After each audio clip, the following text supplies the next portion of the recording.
what's up? My name's Alex and welcome back to a brand new video. Today is a very special day because it is the 23rd of November 2017, which can only mean one thing.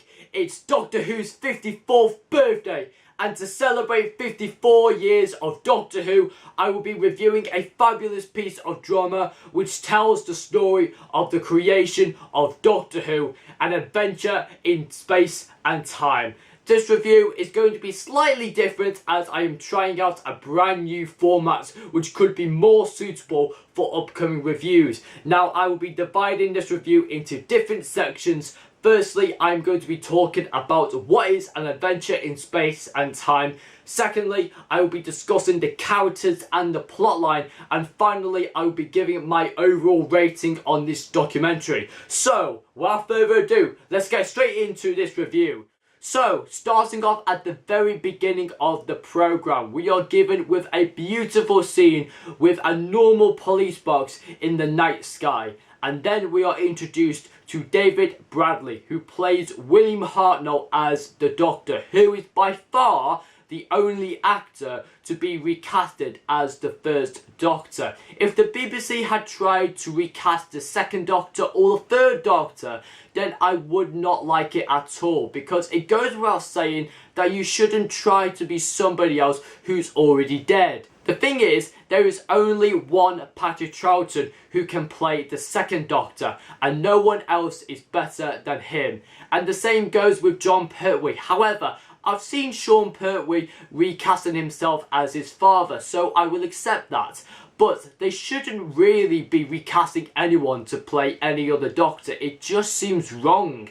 Anyway, An Adventure in Space and Time is a fascinating documentary which goes back in time to 1963, where Sidney Newman, head of drama at the time, and he thought about a brand new show which needed to fill in the Saturday tea time slot.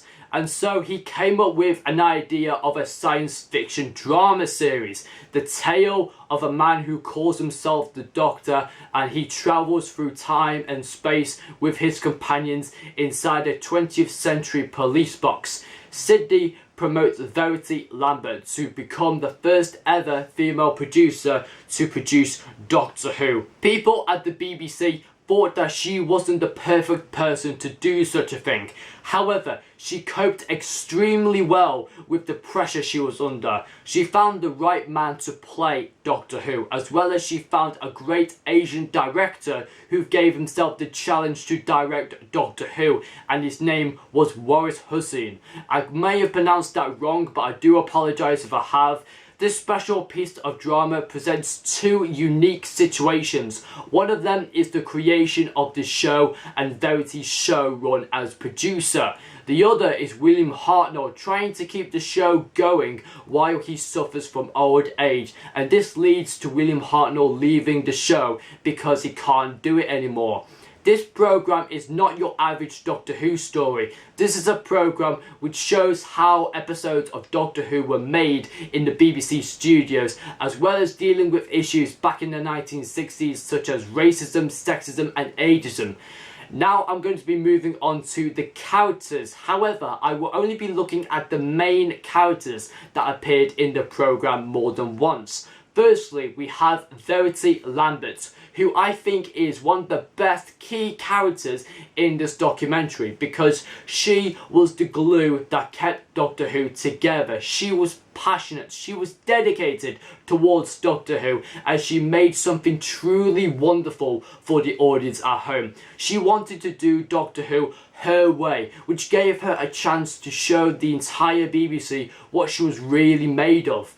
One of my favourite scenes was when she was being patient, waiting for the set designer to design the interior of the TARDIS. He deliberately made a basic version of the model, in spite that he didn't like Verity's personality.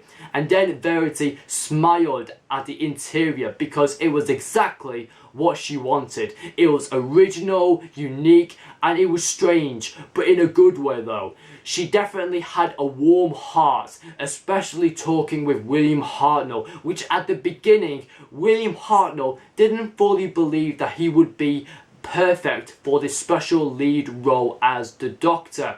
Verity Lambert was kind, sentimental and comforting towards William Hartnell, which started their emphatic relationship throughout Doctor Who. Verity was so proud of Doctor Who as it got fantastic results. One time where Sidney Newman first heard about the Daleks, he was furious and disappointed in Verity's decision making. However, the day after episode 2 of The Daleks was broadcasted, he told Verity that it got 10 million views. 10 million views. And from that, Sidney Newman knew that Verity Lambert was the perfect producer to produce Doctor Who. Also, I really liked her ending. It was quite emotional to see Verity say farewell to William Hartnell. Her departure from the show left William Hartnell in a heartbreaking state. As William Hartnell lost patience with Verity's replacement, it just shows that one can't live on without the other. Next up we have Sidney Newman, who I think is a very good character. He has that arrogance which makes him so stuck up and annoying. However, he is so energetic and so charismatic at the same time. Sometimes he has the mind of a child, but he does his job in a professional standard, which I think is brilliant. The best thing about him is that he comes up with these phenomenal ideas for the show. Not only he had the idea for Doctor Who, but also came up with the idea of regeneration, keeping Doctor Who alive.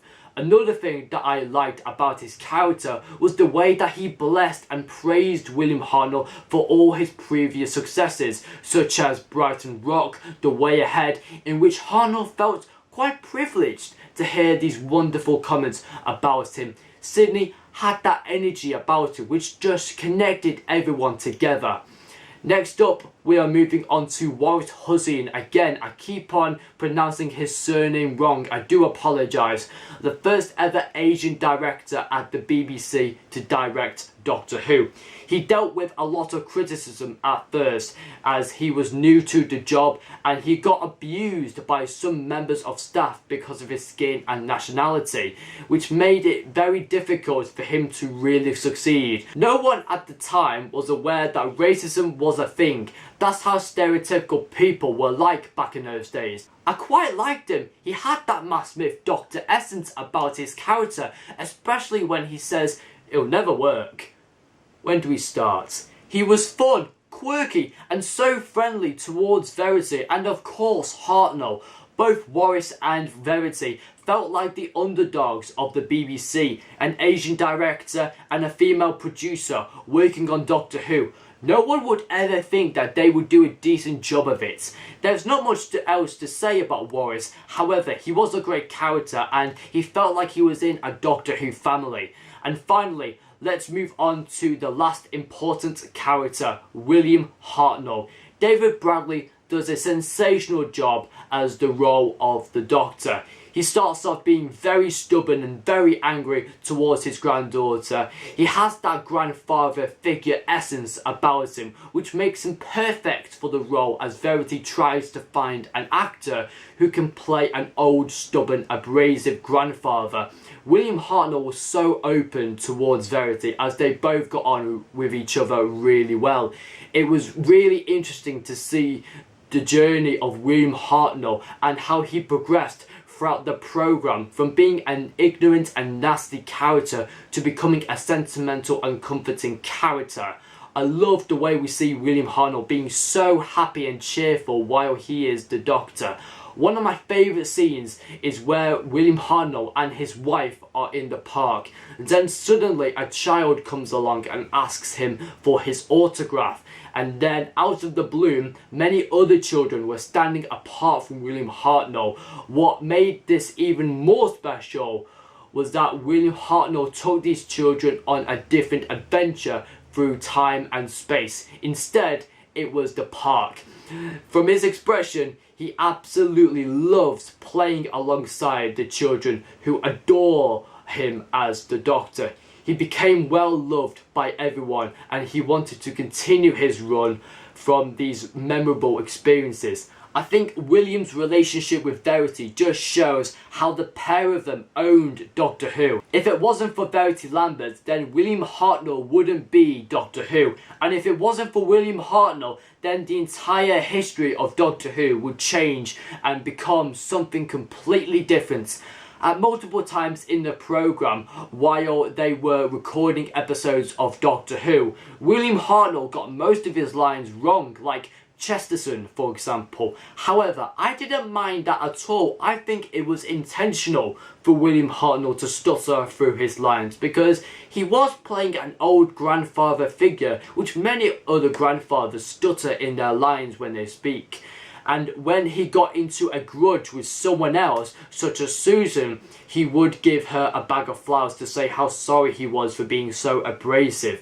William Hartnell's acting is just amazing. The speech at the end of the Dalek invasion of Earth is one of the best pieces ever. He plays with heart and soul in every scene. Like he says, no one is irreplaceable. And yet so, during halfway through the program, he begins to experience the tough times with old age and starts to lose hope.